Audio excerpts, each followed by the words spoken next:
안녕하세요. 저는 사연 채널을 즐겨보는 주부입니다. 제 이야기도 해드리고 싶어 이렇게 제보를 하게 됐네요. 저는 부모님이 안 계세요.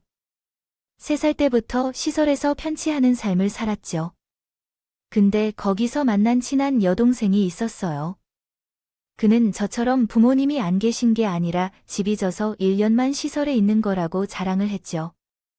저는 부모님이 있는 그 애가 너무 부러웠습니다. 그 애가 결국 부모님을 만나 시설을 떠난 후에도 우리는 계속 연락금에 살았어요. 성인이 되고 나서도 연락을 했으니 꽤나 오래 연락하고 지낼 셈이죠. 근데 어느 날 그 애가 저에게 연락해 그러더군요. 언니, 우리 가족 보러 갈래? 그게 무슨 소리야? 우리 부모님이 언니 되게 보고 싶어 하셔. 내가 부모님 계셨다고 함부로 할 순 없었어요. 언니, 얘기 엄청 많이 했거든. 언니 얘기 듣고 부모님이 많이 안쓰러워 하셨어. 아, 그래. 수강이 가족만 괜찮다고 하면 나도 좋아 만나보고 싶어. 그럼 약속 잡는다. 나중에 다른 소리 하기 없기야. 내가 다른 말을 왜 해? 나도 가족 있는 사람들이 부러워서 뵙고 싶은 걸 우리 부모님은 연니한테 잘해주실 거야. 자주 보고 가족처럼 지내면 얼마나 좋아. 그러게, 친해져서 그렇게만 된다면 정말 좋겠다. 분명히 그렇게 될 거야. 혹시 우리 오빠랑 잘 되는 거 아니야? 그럼 우리 친가족 되는 거잖아. 그렇게만 되면 정말 좋겠다. 얘는 무슨 남사스러운 소리야. 민망하게, 아직 뵙지도 않았는데 왜 그래? 에이, 그냥 그렇게 됐으면 좋겠단 얘기지. 말이 그렇단 거지. 뭘, 벌써 민망해하고 그래? 오빠랑 잘 된다니 너 가족들. 앞에서 쓸데없는 소리 하면 안 된다. 그럼 나 진짜 민망해. 오케이, 알겠습니다. 걱정하지 마세요. 저는 처음에는 약간 망설였지만 가족의 정이 부러워 그러자고 대답했어요. 그리고 수경이의 가족을 만나보고는 수경이 정말 부러워하게 됐죠. 수경이에게 근사하게 잘생긴 오빠와 교양 있고 예의를 갖춘 부모님이 계셨답니다. 뼈대는 제게 맛있는 반찬을 밀어주시는 수경이 부모님 덕분에 부모님의 정은 이런 것일까 생각해 보곤 했어요. 그 후로도 수경이 부모님은 저를 자주 초대해서 식사를 대접하고 어느새 저도 수경이 부모님을 많이 따르고 의지하게 됐죠. 근데 시간이 몇 년 흘러서 제가 20대 후반이 될 무렵 그날도 수경이와 수경이 부모님, 수경이 오빠를 만났습니다. 근데 한참 식사하다가 갑자기 아버님이 웃으시면서 의외의 말을 꺼내시더니 민영아, 갑작스러운 얘기지만 우리 수혁이 어떠니? 그게 무 말씀이세요? 수혁이가 내가 마음에 든다는 거나 어때? 내 아들이지만 수혁이 정도면 괜찮은 신랑감이 만나보는 건 어떻겠어? 나도 민형이 내가 마음에 든다. 검소하고 나이에 비해 철들어서 돈도 악착같이 잘 모으고 경우도 마르고 말이야. 아버지 무슨 말씀이세요? 제가 직접 얘기하려고 했는데. 만나게. 아이고, 수혁이 부끄러워하는 거 봐라. 수혁이가 진짜 민영이를 좋아하나 보네. 수혁이가 너 없으면 못 산단다. 우리 수혁이 좀 받아주렴. 오빠, 정말이에요? 그래, 사실이야. 나, 사실 중학교 때부터 널 좋아했어. 우리 한번 결혼 전제로 만나볼래? 좋아. 나도 오빠랑 만나보고 싶어. 말이야. 얘 좀 봐라. 아이처럼 좋아하는 걸 좀 봐, 오빠. 너무 그러지 마. 결혼하면 완전 붙잡혀. 살겠다. 형이라면 잡혀 살아도 좋아. 세상에, 오빠 얼굴 빨개진 것 좀 봐. 언니 얼굴도 새빨개졌네. 언니도 수혁이 오빠 좋아하는구나. 어떻게 나한테 말 아마 안 해줄 수 있어? 그걸 어떻게 얘기해? 그리고 내가 볼 수 없는 사람이라고 생각했어. 난 고아앙. 당당하게 여발듯 살아야지. 저는 얼굴이 새빨개져서 고개를 숙이고 말았습니다. 저도 사실은 수혁 오빠가 좋았거든요. 제대로 된 연애 한 번 해본 적 없지만 이런 사람이라면 제 인생을 맡겨도 되겠다 싶었고 아버님 어머님도 너무 잘해주셨기에 수혁 오빠와 결혼하고 싶었어요. 그때 제 선택이 제 인생을 이렇게 뒤집어 놓을 줄은 전혀 모르고 말이죠. 사실 시댁 식구는 잘 사는 집안은 아니었지만 그건 중요하지 않게 느껴졌어요. 결국 이은 일사천리로 진행되어 수 오빠와 결혼식을 올리게 됐답니다. 결혼식 후에는 S에서 함께 살기로 합의가 됐죠. 저는 고아원에 나온 후 쭉 혼자 살았기 때문에 가족 틈바구니에서 북적북적 살아보고 싶었거든요. 결혼 직후에는 정말 행복하고 좋았습니다. 하지만 이게 웬걸, 얼마 지나지 않아 시어머니와 신우는 돌변했습니다. 친어머니 같은 친동생처럼 굴던 모습은 어디 갔는지 말끝마다 구박을 하고 괴롭혔어요. 한 번은 제가 음식하다가 태워서 망쳤는데 신우가 그러는 거예요. 언니, 이런 것도 할 줄 몰라. 고아라서 엄마한테 못 배워서 그래. 뭐, 너 어떻게 그런 말을 할 수 있어? 그게 내 잘못이야. 나 버린 우리 엄마 아빠가 잘못한 거지. 너도 고아원에서 살아봤으면서 어떻게 그런 말을 해? 언니는 며느리 위치를 모르네. 신우가 잔소리하면 그냥 알겠다고 받아들여야지. 그리고 내가 고아원에 간 건 언니처럼 엄마 아빠가 벌어서가 아니라 아빠의 사업이 힘들어져서 잠시 맡긴 거야. 언니 같은 고아랑 나랑 같은 취급하지 마. 뭐, 너 원래 이런 애였어. 그동안 나한테 사근사근 굴던 건 다 가식이 그리고 우리 엄마 아빠가 나를 버린 건지 잃어버린 건지 어떻게 알아? 잃어버렸으면 어떻게든 찾았겠지. 고아인 언니 거두고 사는 우리 가족한테 평생 고마워하면서 살아 알았어. 이게 무슨 소리야? 민형이, 너 수경이한테 시비 거는 거야? 넌 신우가 만만하니 어머님 이야기 다 들으셨으면 어떻게 그런 말씀을 하세요? 고아한 고하라 그렇다. 그런 말이 얼마나 상처가 되는지 모르세요? 넌 어디서 따박따박 말대꾸야. 애미애비 없이 자아서 가종 얼굴 못 받았어. 니 할 수 없지. 아이 머리야. 두 분 다 교양 넘치는 분이니 사과를 안 하겠죠. 하지만 오늘 제게 한 막말이 잘못이라는 거 언젠가는 느끼시길 바랄게요. 남의 눈에 눈물 나게 하면 자기 눈에 피름 물 난다는 말도 있잖아요. 뭐, 시어머니한테 뭐가 어쩌고 어째? 제가 뭐려? 막말한 건 두 분인데 제가 이런 말하면 안 된다는 아가씨도 그런 말하면 안 되죠. 어머니, 다 들으셨나요? 아무리 자기가 안 캐고 본 일이라도 아가씨가 먼저 상처 주는 말을 했잖아요. 수경이, 얘가 무슨 말을 하든 넌 떠받들어야 돼. 고아 걷어주고 키워줬더니 어딜 감히 죽어버린 거치일 하면서 떳떳하게 제 몸만큼 일하면서 살아왔어요. 언제 걷어주고 키워줬는데 저 엄마 아빠 겨정 교육 없이도 혼자서 잘 사서 일하는 게다고요. 뒷목을 잡는 시어머니를 뒤로 하고 저는 방으로 들어가 버렸습니다. 그리고 남편이 들어오자 남편에게 이야기를 시작했죠. 여보, 아까 안 좋은 일 있었어. 안 좋은 일, 무슨 일? 아가씨는 내가 화려한 음식을 못한다고 무시하고 그게 다 듣고 계셨던 어머니는 가정교육을 못 받았다고 했어. 어떻게 그런 말을 할 수가 있어? 아이, 뭐 그런 거 가지고 울고 그래.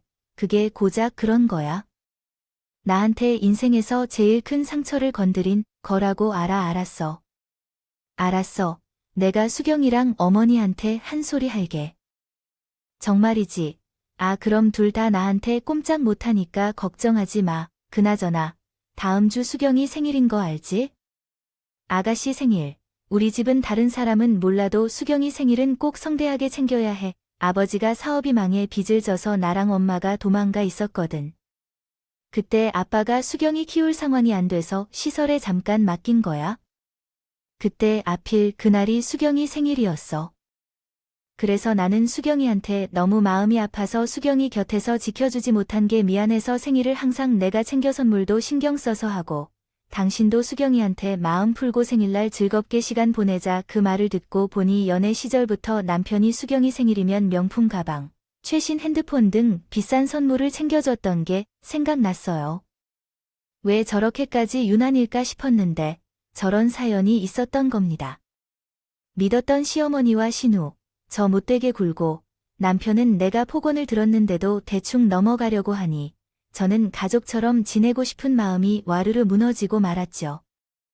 근데 신우의 생일이 바로 가까이 오자 신우이가 그러더군요. 언니, 이번 내 생일 선물은 노트북으로 부탁할게. 이번에 새로 나온 기종 말이야.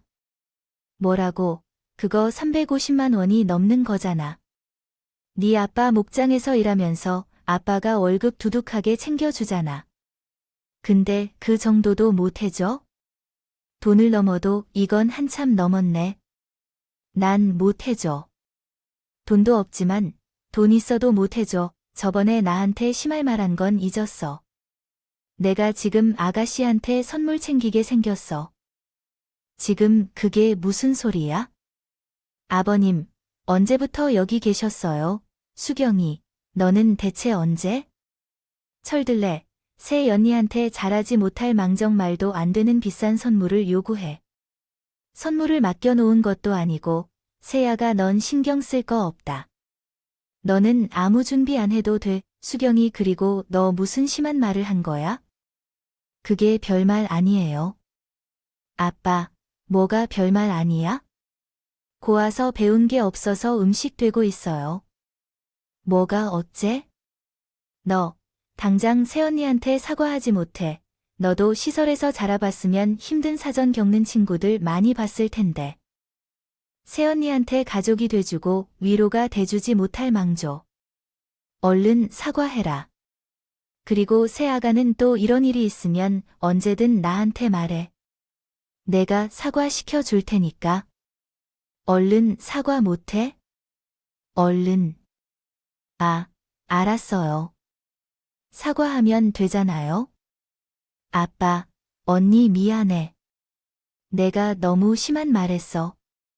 앞으로 조심할게. 그게 사과야. 더 제대로 못해. 앞으로 절대 안 그럴게. 진짜 미안해. 언니, 절대로 앞으로 그러지 말아줘. 안 그럼 나도 시우로 못 되죠.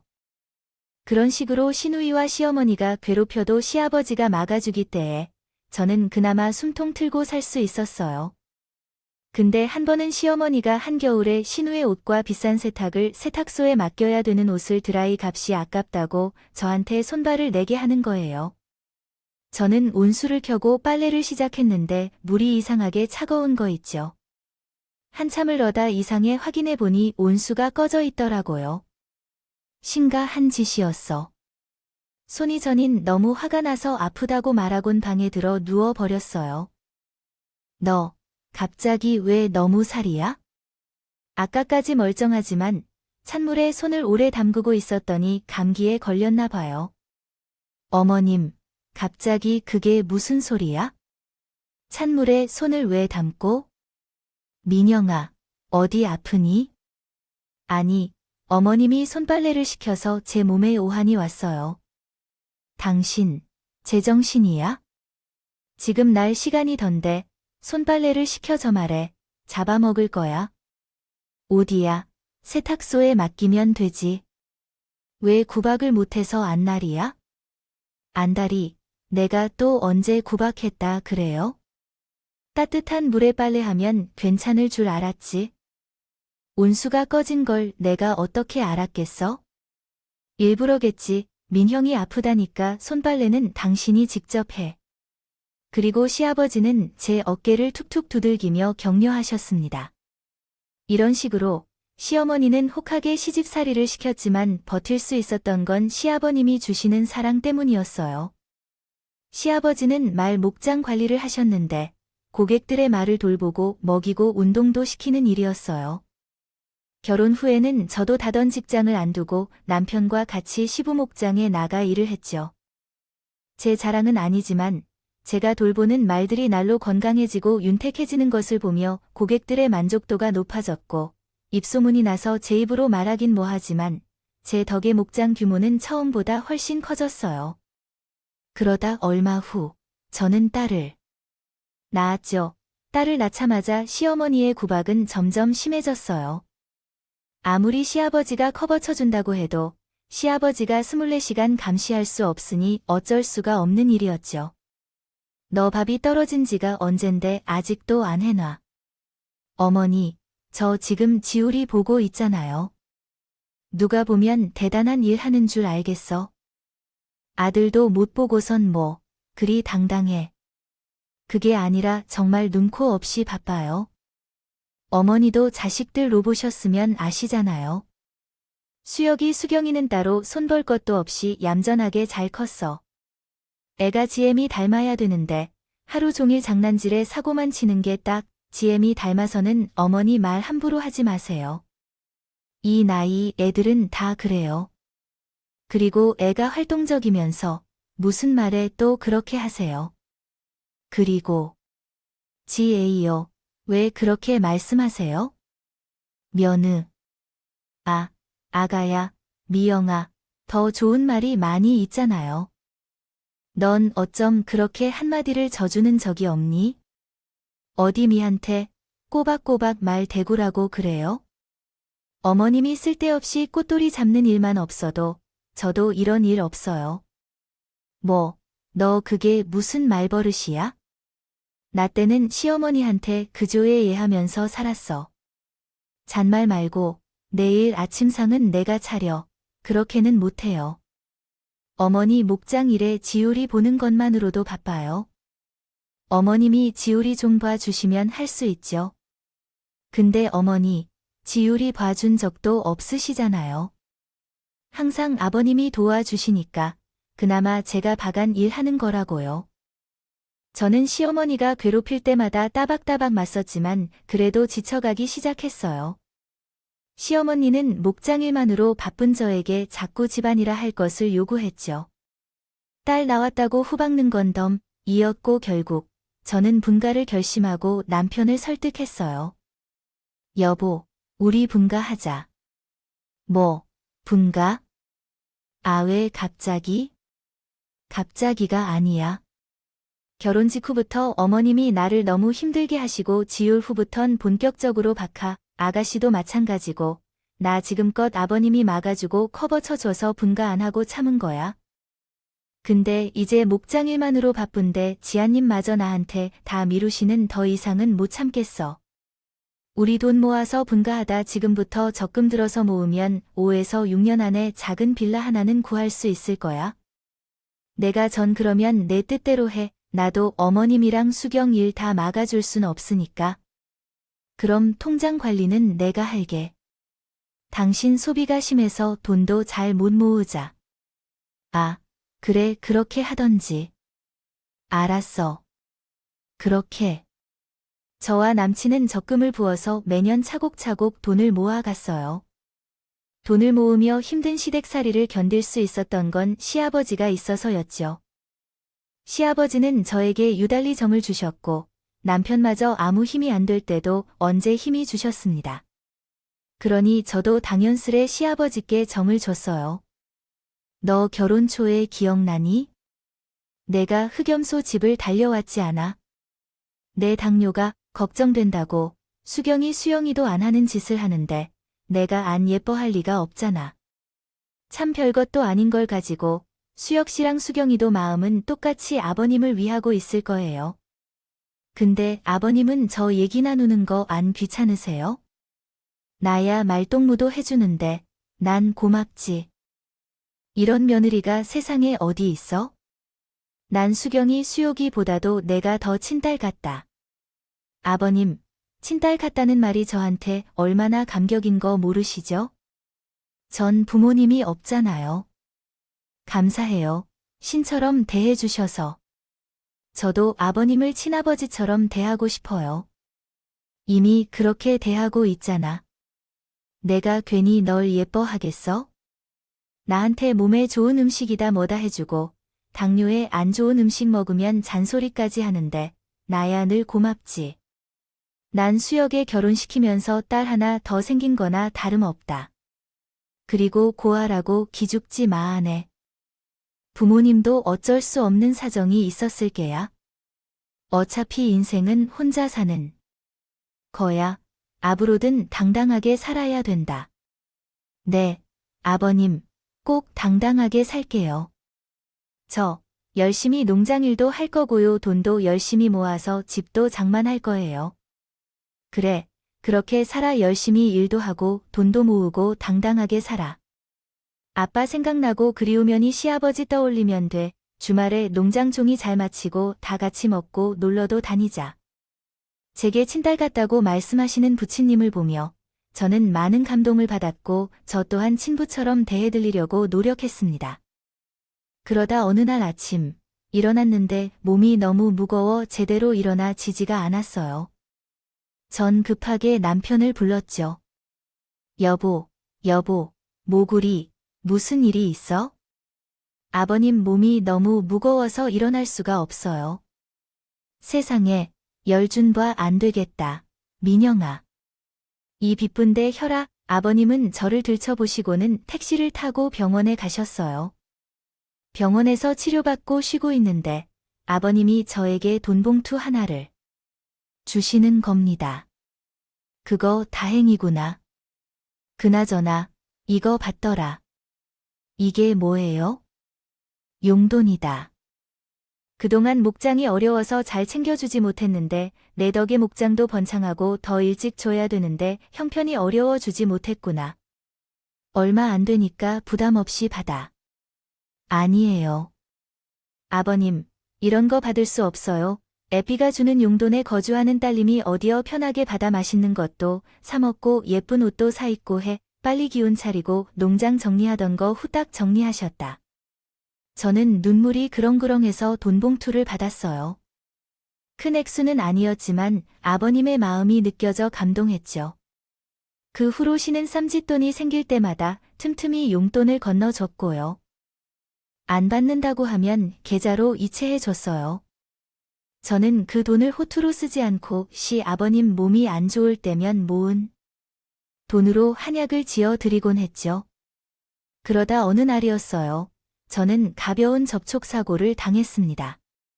남편한테 전화를 했는데 남편에게 연락을 받았는지 시아버지가 제일 먼저 달려오셨어요.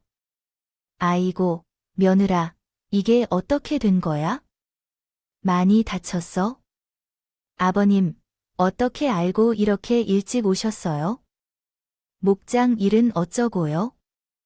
목장 일이 대수야. 우리 딸이 다쳤는데 어디 좀 보자. 어디 다쳤어? 그냥 가벼운 교통사고에 별거 아니에요. 그건 검사 결과 나오기 전까지 모르는 거다. 가만히 있어 봐네. 심히 태도 오라고 해야겠어. 그래도 크게 다친 건 아닌 건 같아. 다행이구나. 처음에 전화 받았을 때 얼마나 놀랐는지 몰라. 어디 하나 잘못되지 않았나 하고 말이야. 아니에요. 그리고 어머님한테 연락하실 필요 없어요. 아마 어머니 오지 않을 거예요. 그게 무슨 소리야? 꼭 와야지. 기다려, 봐라. 여보, 미영이가 교통사고 당했는데 좀 와봐. 내가 거기를 왜 가요? 그냥 가벼운 접촉 사고지. 당신 목소리만 들어도 다 알아요. 됐으니까 끊어요. 나 바빠요. 수학기 뉴스라면 시어머니 말소리는 다 들려왔고 저는 그저 씁쓸한 지휘였지. 검사 결과 무릎 인대를 살짝 다쳤고 아파하는 저를 보시기만 하셨어요. 시아버지는 찜질기를 사주셨어요. 시아버지의 마음씀에 저는 늘 감동이었습니다. 그날 밤 시아버지와 시어머니가 싸우는 소리가 들리더라고요. 아니, 수역에 가고 당신 갔으면 됐잖아요. 무슨 온 가족이 우르르 몰려갈 일이에요. 누가 보면 큰 사고 당한 줄 알겠네. 이 사람이. 그래도 마음 곱게 먹어야지. 그러면 뭐 써나. 다음 주에 여행 갈 때 민영이한테 구박하기만 해봐. 가만히 안 있을 테니까. 당신, 그렇게 민영이 챙기기 해요? 그의 바깥이라면서 돈 번다고 유세 떨면서 말대답 꼬박꼬박 하면서 실이 알기를 어떻게 하는지 모른다니까요. 뭘 모르면 가만 좀 있어요. 제발. 간이라는 맞잖아. 당신이 그럼 농장 한번 나와 볼래? 아마 사흘 만이라도 못하겠다고 꽁머니 뺄 거다. 누구 때문에 우리 농장이 돌아가는데 그런 애한테 제발 집안일 좀 시키지 말라고. 전 아버님의 마음 씀씀이에 감동해서 눈물을 흘렸습니다. 귀신 같은 시어머니와 신우가 있어도 아버님이 있었기에 버틸 수 있었죠. 그렇게 시아버지는 여행을 떠나셨습니다. 제가 일어나서 거래처 분들과 전화통화를 하고 있는데 어머님이 옆에 오더니 그러시더군요. 너 말하는 거 멀쩡한 거 보니 몸 다 나왔나 보다. 오늘 저녁상은 내가 차려. 어머님, 제가 바간 일을 안 했으면 기꺼이 어머니 부탁들어 드렸을 거예요. 하지만 저도 바빠서 그럴 수가 없어요. 몸도 아직 다 안 낫고요. 그래, 시모는 바간 일 안 한다. 이거지, 너 시이 무시하는 거야? 무시하는 게 아니라 사실을 말씀드리는 거예요. 어머니, 언제 시간 되시면 목장 한번 오세요. 할 일이 얼마나 많은지 하루 종일 일하면 몸이 녹초가 돼요. 그러면 집안일 같은 거 할 여유 없다는 거 알게 되실 거예요. 아이고, 수영이가 좋다고 해서 데려왔는데 매일 따박따박 말 됐구나. 우리 수희가 철을 잘못 얻었어. 저는 생하는 시를 두고 남편에게로 가서 따졌어요. 남편의 시간이 흐를수록 저와 시어머니 문제에 대해서 피하려고만 할 뿐 나서지 않았습니다. 그렇게 전 남편에 대한 실망감이 커졌죠.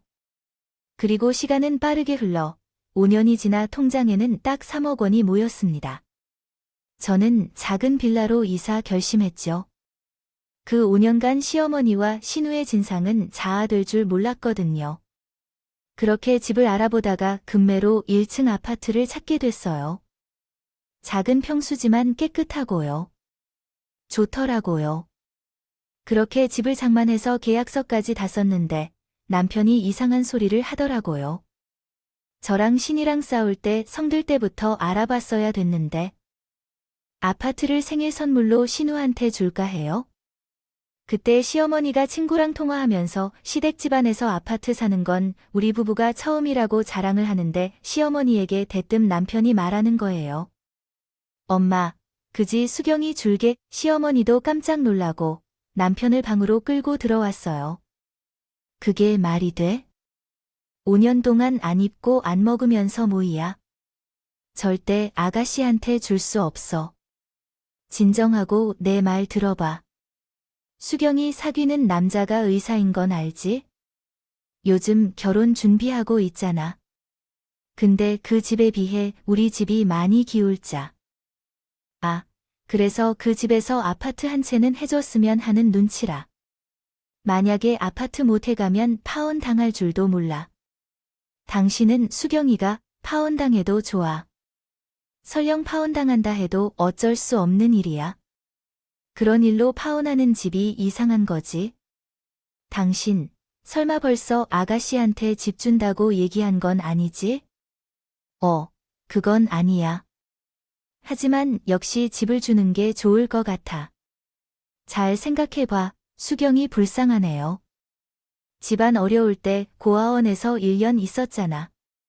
수경이 생각 좀 해주면 안 돼. 그렇게 치면 난 3살부터 19살까지 고아원에서 살았어. 나는 안 불쌍해. 하여튼 그냥 주자. 생일 선물이라 생각하고 집안에 의사 있으면 당신도 좋은 거 아니야? 말도 안 되는 소리 하지 마. 그 집 절대 못 줘. 말도 안 들라는 소리 하지 말고 한번 다시 생각해봐. 난 이미 마음 결정했어. 당신만 동의하면 돼. 그때쯤 신우는 엉엉 울면서 시아버지 시어머니한테 아파트 한 채 사달라고 조르고 있었어요. 그런다고 없던 아파트가 갑자기 생기나요? 시아버지, 시어머니가 돈이 없어서 못 써준다고 하자 신우희가로 있지 않냐며 저를 쳐다봤습니다.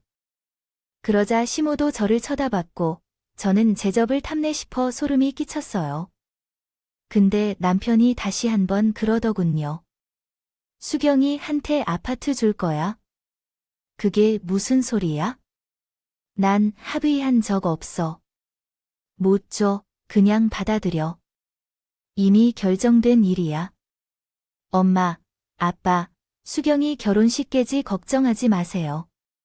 저희 아파트 있으니까요. 아이고, 정말이야. 그래도 되니 고맙다.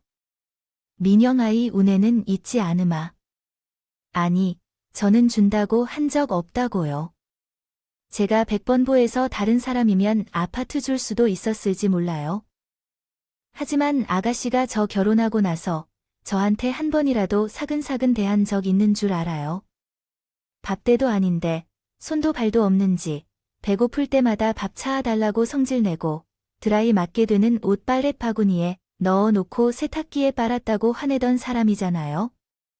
손빨래도 어머니 통해서 시키고요. 아이, 그건 수경이가 내가 언니 같아서 그랬겠지. 편해서 그런 건데 그런 것도 이해 못하죠. 너도 수영이를 친동생처럼 생각해서 봐라. 그럼 결혼이 깨진다는데 아파트 앉지 못해주니 그렇게 마음 못되기 먹으면 못 써. 저는 친동생이 없어서 모르겠지만 친동생이 있다고 해도 아파트는 못 줘요. 아시겠어요? 아, 당신 정말 왜 그래? 왜 그 자기 생각만 하려고 들어? 내가 자기 생각만 한다고? 아가씨 나를 아랫사람처럼 부려먹은 사람이야? 난 밖에서 일하는 사람이지 집안일 하는 사람이 아닌데. 집안일도 말 그대로 도와주는 거였어. 근데도 그걸 아가씨는 당연하게 여겨. 아가씨는 다른 집 며느리들은 바깥일 집안일 다 하면서 잘못하는데 왜 나만 유난이냐 했고 이게 친언니한테 할 소리야. 야, 10년을 그렇게 살았는데 아파트 주고 싶겠어.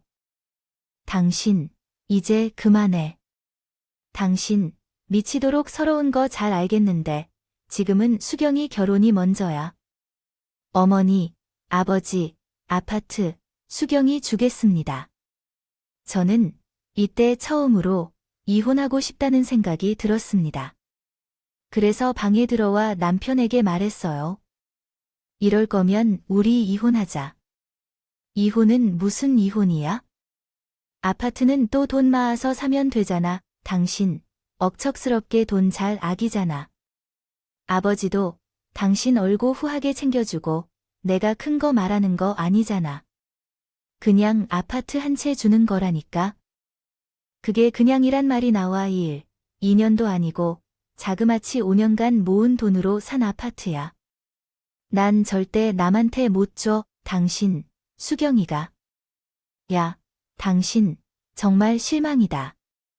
우리 엄마랑 아빠랑, 수경이가, 당신, 친가족처럼 대해줬는데, 이제 남이라고 하네. 기가 막혀. 나도 처음 결혼할 땐 친가족처럼 살 수 있을 줄 알았지. 어머님이나 아가씨가 좋은 사람인 척 연기 상당하셨으니까. 나 아버님 빼고 당신 가족들 내 가족으로 생각한 적 없어. 당신이 이렇게 차가운 사람인 줄 몰랐어. 하여튼 이혼은 못해. 나도 아파트는 절대 못 줘. 이혼하는 한이 있더라도 절대 멋져. 당신이 이혼당하고 싶으면 알아서 해. 아이, 왜 이렇게 꽉 막히게 굴어? 연장자로서 마음을 좀 너그럽게 가주면 안 되겠어? 아가씨가 나한테 뭐 해준 게 하나라도 있으면 내가 너그럽게 가졌을지도 모르지. 아가씨는 생일마다 그렇게 물은 꼬박꼬박 받아 챙기면서 나한텐 조그만 화장품 한 번 사준 적 없어. 근데 내가 그러고 싶겠어. 제발 말도 안 되는 소리 그만해. 나 정말 당신한테 실망하고 하니까 그렇게 매일같이 남편과 저는 아파트 문제로 싸워댔어요. 저는 마음이 식을 대로 식어서 더 이상 이 사람의 남편이라고 생각하고 싶지도 않았고요. 그렇게 남편과 냉전 상태인 상황에서 아파트에 들어갈 날은 미뤄 저만 갔습니다. 그러던 와중에 신우의 결혼이 깨지네 마네하는 상황이 됐어요. 그러자 어느 날 시아버지가 얘기 좀 하자 고 부르셨어요. 근데 눈물을 흘리면서 말씀하시더라고요. 내가 무능해서 농장일을 하는 무능한 아이라서 딸 결혼 날을 고려하고 있구나. 미나, 너에게는 없지만 기간에만 잠시 지내게 해주면 안 되겠니? 그동안 함께 보아온 정을 생각해주면 안 되겠어. 일단 수경이 결혼하면 너희 아파트를 장만하는데 나도 최대한 도와주마. 저는 시어머니나 신우의 남편 놈한테는 마음의 틈조차 열지 않았지만 시아버지 말에 마음이 약해졌어요. 몇 날 며칠을 머리가 터지도록 고민에 고민을 거듭했습니다. 점점 제 마음이 약해지더라도 잠시 지내게 하는 건 괜찮지 않을까 고민하다가 농장일을 마치고 머리도 식힐 겸 제가 계약한 아파트에 갔어요. 아직 이사를 날까진 날짜가 남았기 때문에 집은 텅 비어 있는데 근데 집에 불이 켜져 있더라고요. 놀라서 가까이 가보니 1층 아파트라 안에서 하는 말소리까지 들렸는데 시아버지가 웃는 소리였어요. 창문을 두드려보니 집 안에는 시아버지, 시어머니, 남편과 신까지 모여 있더라고요. 다들 밝은 표정이었어. 와, 집 깨끗한 거 봐, 너무 좋다. 여기서 남편이랑 살면 너무 좋을 것 같아. 거 봐라. 아이연 데려다 오길 잘했지? 내가 그랬잖아. 저런 애는 살살 구슬리면 넘어온다니까. 주말에 시군동장에 일만 시키는데 내가 친딸 하니까 아주 껌뻑 죽더라. 이제 우리 딸 쓰게 해주고 난 아들하고 학과에서 지내면 된다고. 자기 어쩔 거야? 구박 좀 해주면 분가한다고. 돈 먹을 줄 알았지? 걔가 좀 악차 같아. 5년 만에 돈을 먹을 줄 몰랐어. 분가는 무슨 말이냐? 우리 가지를 왜 받아줬는데 집안일은 다 누가 알라고 그러게. 엄마 고생시킬 수 없지? 민영이 언니는 고생 좀 해봐야 돼. 그래야 매번 바락바락 말대꾸를 못하지. 아무튼 수경이는 아빠한테 감사해라. 아빠가 제일 힘든 역할 맡은 거야 알지? 아빠 최고. 저는 10년이란 시간 동안 친아버지처럼 여겼던 시아버지에게 크나큰 배신감을 느꼈어요. 나에게 잘해주던 그 모든 것이 아파트를 빼앗기 위한 계획된 것이었다니. 어쩜 사람이 그럴 수가 있을까요? 저는 복수를 결심하게 됐습니다. 하지만 어떻게 복수해야 될까 막막했어요. 이리저리 머리를 굴리던 중 저를 믿고 농장일에 많은 것들을 맡기면서도 장부에는 절대 손을 못 대게 하던 시아버지가 떠올랐습니다. 거기서 무언가 건질 수 있을 것 같았죠. 그래서 새벽에 몰래 목장에 가서 회계 장부를 뒤지는데 거기엔 이중 장부가 있었어요. 있었습니다. 아버지는 비싼 사료를 산다고 하고 싸구려 사료를 사서 뒷돈을 챙긴 거죠. 내가 존경하고 좋아했던 아버지가 겨우 이런 사람이었구나. 본성은 아주 나쁜 사람이구나. 허탈했다. 친김에 이혼 서류까지 가져와서 남편에게 내밀었는데 남편은 네 주제에 무슨 이혼이야? 낄낄거렸죠.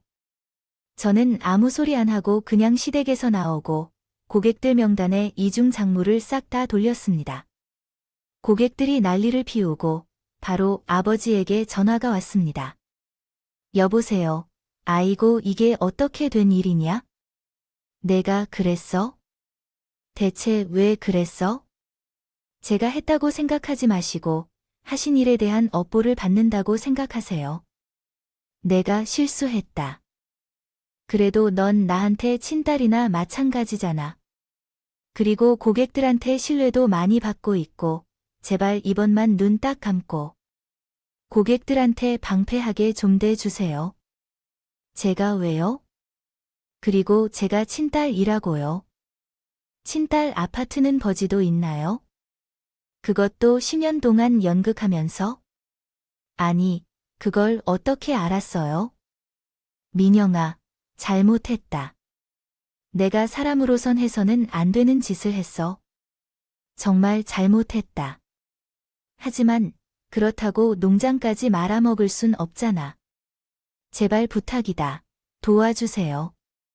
고객도 속이고 저도 속이고. 그렇게 속 시원하셨나요? 아버지라고 생각했던 제 자신이 정말 부끄러워요. 이제 침딸 같다 소리하지 마세요. 역겨워서 토 나올 것 같으니까요. 그리고 새 아파트에서 지내고 있는데 시어머니, 시아버지, 시누, 이 남편 다 찾아와서 무릎 꿇을 싹싹 빌었어요. 그래도 저는 무시했죠. 그러다 결국 경찰 불러서 내쫓았습니다. 그리고 건너서 듣니 목장은 완전히 망했다고 하더라고요. 그렇게 이혼 못한다는 남편 때문에 이혼 소송까지 걸어서 이혼하고요. 혼자 자유로운 시간을 보내고 있는데 고객분들에게 연락이 왔어요. 새로운 농장을 지을 계획인데 새 관리인이 되어줄 수 있냐고. 민영 씨라면 믿고 맡길 수 있다고 해요. 그래서 전 새로운 농장의 관리인이 되어 살게 됐답니다. 시아버지 때문에 시작한 일이지만 제 천인지 아주 즐거운 시간을 보내고 있어요. 돈이 하나도 없는 전남편 식구들은 고객들이 고소해서 손해배상해 주느라 집까지 팔고 남은 돈으로 주식을 했다가 말아 먹었다 하더군요. 그래서 사채까지 빌려뒀다가 그걸 또 갚아달라고 염치 없이 저한테 온 가족이 찾아왔네요.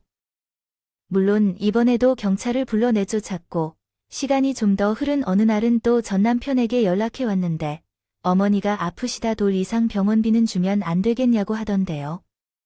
많이 아프다는 말에 마음이 약해져 병원에 가니 예전 시어머니가 링거 맞고 누워있고 예전 시누랑 전남편 그리고 시부가 있더라고요. 가나이라면서 예전 시어머니가 눈물을 흘리셨어요.